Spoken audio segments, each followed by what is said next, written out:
उत्तर प्रदेश में इन दिनों फिल्मों पर खूब चर्चा हो रही है, वाद विवाद हो रहा है। फिल्मों की बात करें तो मुख्य रूप से 3 फिल्में हैं। गोदान, जो कि हाल ही में यूपी में टैक्स फ्री की गई है। दूसरी फिल्म है घूसखोर पंडित, जो कि नेटफ्लिक्स पर मनोज बाजपेयी की फिल्म आने वाली, जिसका टीजर रिलीज हुआ है और उस पर विवाद हो रहा है उसके नाम को लेकर। तीसरी फिल्म है कल की संभल, जो कि राइट्स पर बेस्ड है, जिसमें 2 कैरेक्टर्स बेसिकली दिखाए गए हैं जिनको विलेन के तौर पर दिखाया गया है, एक अब्बा जान और एक भाईजान। तो यहाँ पर इन तीनों फिल्मों पर लगातार चर्चा हो रही है, लेकिन ये फिल्में अचानक से इतना बड़ा मुद्दा कैसे बन गई, राजनीति का मुद्दा कैसे बन गई और किस तरह से युवा इस पर क्या सोचते हैं, उनकी सोच इससे प्रभावित होती है या नहीं, ये तमाम बातें करने के लिए हम इस वक्त लखनऊ विश्वविद्यालय में मौजूद हैं। छात्र हमारे साथ हैं। आपसे शुरुआत करते हैं। फिल्मों पर खूब चर्चा हो रही है, आपको क्या लगता है कि युवाओं की सोच इससे प्रभावित होती है, यानी इनसे जो मैसेज निकालने का प्रयास किया जाता है? देखिए, फिल्में जो रही हैं, इनका इतिहास उठा के देखेंगे तो फिल्मों की शुरुआत ही हुई थी सामाजिक परिप्रेक्ष्यों और सामाजिक दृश्यों को देखते हुए दिखाने का। एक जो परिचलन चला था उस समय इतिहास में, उसी पे फिल्में तमाम सामाजिक मुद्दों पे जो भी उस समय की राजनीति रही हो, जो भी उस समय का इतिहास रहा हो, उस पे फिल्में हमेशा बेस्ड रही हैं। चाहे वो मणिकर्णिका हो, चाहे वो फिर झांसी की रानी पे हो, चाहे फिर वो तमाम राणा सांगा पे हो, तमाम तो कहीं ना कहीं। लेकिन अब के एस्पेक्ट में अगर हम देखें तो पहले जो फिल्में काम करती थी एक पॉजिटिव मैसेज देने का समाज में, अब के एस्पेक्ट में आप देखेंगे कि फिल्में जो है ना, और जो फिल्म मेकर हैं, जिस तरीके की फिल्म और करंट इश्यूज और एकदम कम्युनल हेट जिसको हम कहेंगे, जिस टॉपिक को लोग उठा रहे हैं, टच कर रहे हैं, जिससे समाज में जाहिर सी बात है कहीं ना कहीं कम्युनल हेट ही पैदा होगा।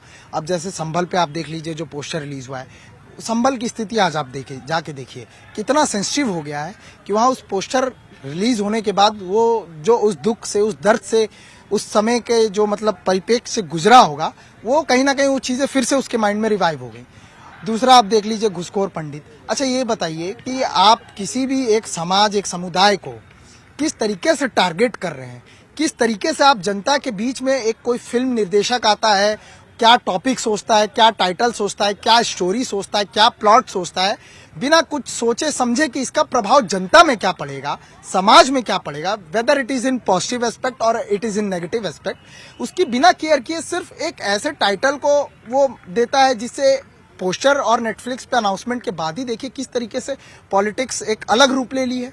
तमाम नेता इस पे बोल रहे हैं, इनफैक्ट मायावती ने इस पे ट्वीट किया। तो देखिए, कहीं ना कहीं फिल्म मेकर्स को भी ना आजकल पॉलिटिक्स का चस्का लग गया है। जिस तरीके की वो टॉपिक्स और जिस तरीके के, चाहे विवेक अग्निहोत्री जैसे लोग रहे हों, तमाम ये ऐसे टॉपिक ही उठाएंगे जिससे कम्युनल हेट पैदा होगा। समाज में कोई भी पॉजिटिव मुद्दों पे इनको जो है फिल्म नहीं बनाना है। बहुत सी फिल्म होती है, दंगल जैसी फिल्म रही, तमाम उसके बाद पैडमैन जैसी फिल्म रही, जो एक सामाजिक चेतना जगाने का काम करती है। वहीं इनकी फिल्में देखिए कितनी वाहियात, सामाजिक चेतना तो दूर की बात है, कम्युनल हेट पैदा करके रायट पैदा करने का काम करेंगी। तो बहुत दुर्भाग्यपूर्ण है कि हमारे अब के फिल्म मेकर ना ज्यादा पढ़े लिखे हैं, ना ज्यादा वैचारिक हैं, और इनको नेता बनने का एक शौक चढ़ा है कि तुरंत ऐसी स्पार्क वाली फिल्म लाते हैं जिसे तुरंत स्ट्राइक एकदम ही पकड़ लेते हैं एक ही बार में।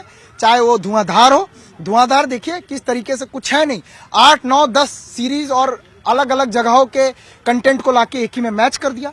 कितना दुर्भाग्यपूर्ण है कि हमारी जो फिल्म कभी इतिहास में दिखाई जाती थी, उससे आदमी सीखता था, समझता था, फिल्म की स्क्रीनिंग होती थी ऐसी यूनिवर्सिटीज में बड़े बड़े। आज दुर्भाग्य कि हम लोग स्क्रीनिंग भी नहीं करा सकते हैं, क्योंकि ये कंटेंटलेस मूवीज जो आज आ रही हैं बहुत दुर्भाग्यपूर्ण है, ये होना नहीं चाहिए। ठीक है। जो डायरेक्टर्स हैं वो इनका कहना है कि राजनीति में घुसने का प्रयास करें। आपको क्या लगता है, युवाओं की राजनीतिक और सामाजिक राय से प्रभावित होती है? जी बिल्कुल।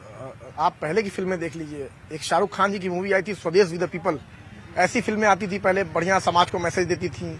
अभी आमिर खान जी की दंगल मूवी आई थी, उसने बढ़िया मैसेज दिया। काई पोचे जैसी मूवियां हैं, पिंक जैसी मूवियां हैं, आर्टिकल 15 जैसी मूवियां हैं। ये तो समाज में जो चीजें गलत हो रही हैं, असल में उन मुद्दों को लेके सामने रखी जाती हैं कि आगे से चीजें मतलब लोग ऐसा करें। और हमेशा से ये माना जाता है कि मूवियां बहुत ज्यादा लोगों पे इन्फ्लुएंस डालती हैं, खासतौर पे इंडिया पे। जब वो एक मूवी आई शाहरुख खान जी की, कौन सी मूवी, का नाम नहीं ध्यान आ रहा मुझे, DDLJ, तो जो लड़के भगा के शादियां करते थे वो शादियां कम हो गई थी, लड़के इजाजत मांगने लगे थे लोगों से, मतलब लड़की के पिता से। तो मूवियों ने हमेशा प्रभाव डाला है। लेकिन अभी जो मौजूदा राजनीति चल रही है, फिल्म डायरेक्टर्स और प्रोड्यूसर्स, मुझे लगता है कहीं ना कहीं पॉलिटिकल पार्टियां खुद ऐसी फिल्मों को प्रमोट कर रही हैं। आप देखिए जितनी भी हेट जैसी फिल्में होती हैं, उनको सीधे सीधे कश्मीर फाइल्स देखिए किस प्रकार से टैक्स फ्री कर दिया गया था उत्तर प्रदेश में और कई राज्यों में। पॉलिटिकल लोग जा जाके जिनको जनता के लिए काम करना, वो 3-3 घंटे बर्बाद करके ऐसी मूवियां देख रहे थे जो लोगों में हेट एक तरीके से क्रिएट की जा रही है। तो इसीलिए ये जो फिल्म आई है गोदान, ये जो कहा जा रहा है घूसखोर पंडित, तो ये पूरी तरीके से यही है कि एक कम्युनिटी को टारगेट करके, एक कास्ट को टारगेट करके, एक पूरी तरीके से उसके खिलाफ चीजों को करने का प्रयास किया जा रहा है। और समाज में जो अभी करंट मौजूदा राजनीति चल रही है, बांटने की राजनीति, उस बांटने की राजनीति को ये फिल्में और प्रभावित करना चाहती हैं। लोगों के मन में, वो जहन में वो डालने चाह रही हैं। जो सेकुलरिज्म की एक बात हुआ करती थी इंडिया में, वो कहीं ना कहीं गायब है। जो डेवलपमेंट की बात हुआ करती थी, और मैं जो मतलब आपके टॉपिक से इधर मैं जो देख पा रहा हूँ, ये स्टेट का फेल्योर है। जब स्टेट का फेल्योर होता है तब ऐसी चीजें समाज में जगह बनाती हैं। जब स्टेट किसी चीज में पास होता है, रोजगार देने में, समस्याओं को हल करने में, तो लोगों के पास समृद्धि रहती है। और जब समृद्धि रहती है तो आदमी आलतू फालतू चीजों पर ध्यान नहीं देता है, तब वो हमेशा प्रोग्रेसिव थिंकिंग की ओर बढ़ता है। लेकिन आज के दौर में क्या है, युवा फिल्मों से प्रभावित हो जा रहे हैं, रील से प्रभावित हो जा रहे हैं, 24 घंटे रील स्वाइप कर रहे हैं, कचरा भर रहे हैं, किताबों से दूर दूर तक नाता नहीं है। और ये प्रोड्यूसर जो बिना पढ़े लिखे ये सब भी आके आजकल फिल्में बनाने लगे, इनको बस एक मसाला चाहिए कि क्या हिट जाएगा। आप फिल्मों में देखिए गाली गलौज कितना बढ़ गया है, गाली गलौज, हिंसा, मार, पूरी तरीके से समाज पे फिल्मों का तो बहुत बड़ा गहरा असर है। उसका गहरा असर फिर पड़ रहा है लोगों पे, खासतौर पे युवाओं को। युवा बर्बाद हुए जा रहे हैं। तो ये पूरी सारी चीजें हैं। ठीक है, क्या लगता है कि धर्म और वर्ग का ध्यान रखना चाहिए फिल्में रिलीज करते समय? देखिए, फिल्मों में धर्म और वर्ग ना तो किसी को टारगेट न करना चाहिए, ना तो फिल्मों का मकसद ये उद्देश्य होना चाहिए। जैसे पहले की जो फिल्में आती थी उनमें किसी जैसे अब्दुल कलाम जी के ऑटोबायोग्राफी दिखाई जाती थी, और अगर उसमें दिखाया जाता, और अदर फिल्मों को देख लीजिए ऑटोबायोग्राफी के अलावा, तो उसमें देखा जाता था कि जो है कि अगर कोई व्यक्ति उसमें दिखाया जाता, कोई व्यक्ति अगर गलत कर रहा है तो एट द एंड उसका कंक्लूजन क्या होगा, वो लोगों पे ज्यादा प्रभाव डालता था। इससे फिल्मों को देख करके पहले लोगों में सुधार आता था कि अगर हम ये करेंगे एट द एंड पुलिस हमें लास्ट में क्राइम करेंगे, पुलिस पकड़ लेगी, या फिर हमारा एंडिंग क्या होगा, तो लोगों में सुधार आता था। क्राइम करने से लोग डरते थे। लेकिन आज एक जो है व्यक्तिगत राजनीति को साधने के लिए आज जितनी भी फिल्में बन रही हैं सब राजनीति से प्रेरित होकर के बन रही हैं। आज जो है कश्मीर फाइल्स देखिए, वहां पे नरेंद्र मोदी जी पूरे वहां उनकी कैबिनेट जाकर के पूरे बैठ करके देखती है, सदन का कीमती समय छोड़कर फिल्में देखती है, प्रमोट करती है। तो जो ऐसे जो एक समाज को, एक मुस्लिम कम्युनिटी को और अदर जो ओबीसी कम्युनिटी को और अदर कम्युनिटीज को, एससी कम्युनिटी को बेसिकली करके जो बांटने की जो फिल्में आती हैं, उनको ये राजनीति से प्रेरित फिल्में होती हैं, उनको प्रमोट किया जाता है। क्यों?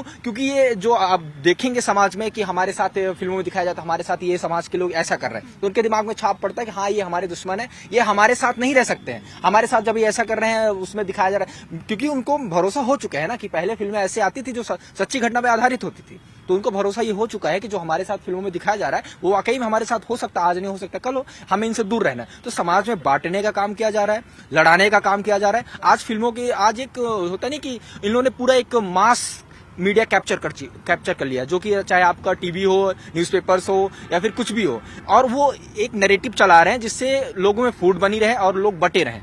जो मोस्ट ऑफ द लोग एक सत्ता पार्टी के वोटर्स हैं, उनको खुश करने के लिए, मोस्ट ऑफ द अपनी तरफ करने के लिए उनके नैरेटिव को चलाया जा रहा है, उनको खुश करने के लिए फिल्में बनाई जा रही, बाकी लोगों को बांट दिया जा रहा है कि आप अलग अलग बटे रहिए, हमारे मोस्ट ऑफ द जो मेजोरिटी है हमारी तरफ तो है, हम तो जीत ही रहे, आप लोग अपना लड़ते रहिए, बढ़ते रहिए। ये गलत है और पूरी तरीके से समाज को जो है एक हिंसा के आग में झोंका जा रहा है, और इससे देश का डेवलपमेंट कभी नहीं हो सकता। ठीक है, घूसखोर पंडित के नाम पर विवाद हो रहा है।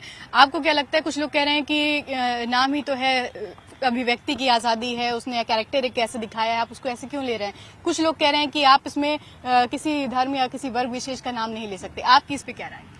जी, ये जो घूसखोर पंडित नाम इसका टाइटल रखा गया मूवी का, ये बहुत गलत है। इससे जो ब्राह्मण कम्युनिटी है देश के अंदर, या फिर जो अपर कास्ट बोलते हैं, उनकी भावनाएं आहत हुई हैं। बिल्कुल, मैं खुद एक ब्राह्मण हूं, और अगर सारे पंडितों को घूसखोर कहा जाएगा, चूंकि घूसखोर वही हो सकता है जिसके पास कुछ अथॉरिटी हो, वो कोई घूस लेके कोई काम करने में योग्य हो। मूल रूप से सरकारी नौकर होता है वही घूसखोर होता है। अब इसमें यह दिखाने की कोशिश की जा रही है कि जितने पंडित हैं वो सब घूसखोर हैं, और ये बहुत ही गलत है। मूवीज आती हैं कि मतलब कहा जाता है साहित्य जो है वो समाज का दर्पण है, और साहित्य और सिनेमा को एक साथ रखा जाता है। तो सिनेमा में जो दिखाई देता है वो वही दिखाया जाता है जो समाज में हो रहा होता है। अगर इसको रिवर्स करें तो ये भी कह सकते हैं कि सिनेमा में जो दिखाया जाता है समाज में वही होने लगता है। जैसे कि पेरिस में जो फैशन जो फैशन स्टाइल वहाँ का है, वो जो पेरिस में होता है उसको सिनेमा में दिखाया जाता है, वो भारत जैसे देशों में भी होने लगता है। तो अगर ये सिनेमा में दिखाया जाएगा कि एक जाति के लोग घूसखोर हैं या फिर भ्रष्टाचारी हैं, तो समाज में लोग यही मानेंगे कि वो लोग भ्रष्टाचारी हैं, भले ही जमीनी हकीकत कुछ और हो। तो ऐसे जो मूवीज बनाई जा रही हैं ये विभाजनकारी हैं, ये लोगों के बीच में बंटवारा पैदा करती हैं। हमको ऐसी मूवीज बनानी चाहिए जिसमें समाज में ऐसी मूवीज लानी चाहिए जिसमें दिखाया जाए कि समाज के लोग एक साथ हैं, एक साथ जो सौहार्द बढ़े, जिससे ऐसी मूवीज आनी चाहिए जिससे समाज में कुछ चेतना जागृत हो, जिससे लोगों को मतलब एक नई समझ विकसित हो। मूवीज आती हैं जैसे कि एक छपाक मूवी है जिसमें एसिड अटैकर्स के बारे में बताया गया, ऐसी मूवीज की सराहना करनी चाहिए। एक दंगल मूवीज है जिसमें बताया जाता है कि कैसे जो खिलाड़ी हैं उनको इनिशियल फेज में कैसे समस्याओं का सामना करना पड़ता है। ऐसी चीजें से देखने से लोगों को नई मतलब एक सीख मिलती है, समझ मिलती है। लेकिन ये जो घूसखोर पंडित जैसी मूवी आई है जिसका टाइटल ही है एक कम्युनिटी के खिलाफ हेट फैलाना है, ये बहुत ही गलत चीज है। तो वो एक सोशल जो व्यू पॉइंट हुआ करता था वो अब सिनेमा से गायब बिल्कुल खत्म हो रहा है। ये अगर ऐसे आर्टिकल मतलब ऐसे टाइटल्स रखे जाएंगे मूवी के, बिल्कुल जो एक सामाजिक उसकी चेतना मूवी को जो सामाजिक चेतना को जागृत करने का काम करती थी, एक नई सीख देने का काम करती थी, वो गायब हो रही है। लोग मूवीज को प्रोपेगेंडा समझ रहे हैं और हालांकि है भी ऐसा कि वो ऐसी मूवीज जिनका नाम भ्रामक होता है, जो विभाजनकारी होती हैं, वो प्रोपेगेंडा ही होती हैं। ठीक है, ठीक है। तो आमतौर पर मूवीज जो होती है, सिनेमा जो होता है, उसको मिरर ऑफ द सोसाइटी कहा जाता है, जो कि समाज पर बेस्ड होती है और समाज को एक तरह से फ्रेम करने में काफी ज्यादा मदद करती है। लेकिन जो युवा है लखनऊ विश्वविद्यालय का, उसका सोचना है कि इस तरह से मूवीज के माध्यम से किसी धर्म को, किसी वर्ग को अगर टारगेट किया जाता है तो उससे समाज में विभाजन पैदा होता है। तो ऐसे में इन मूवीज को प्रोत्साहन नहीं देना चाहिए। और साथ ही इनका कहना यह भी है कि जो सोशल टॉपिक्स हुआ करते थे, जिन पर पहले मूवीज ज्यादा बनती थी, ऐसी मूवीज को अब जगह नहीं मिल पाती सिनेमा में, या जो फिल्मकार हैं वो अब राजनीति ज्यादा करने लगे हैं। तो ऐसे में जो फिल्में हैं वो सीधे तौर पर जो समाज है उसको प्रभावित करती हैं, और ऐसी फिल्में खास करके जिन पर राजनीति होती है उससे युवाओं की जो सोच है वो प्रभावित होती है। कैमरा पर्सन गोपी गिरी के साथ दीपिका दीक्षित, न्यूज़ 18 लखनऊ।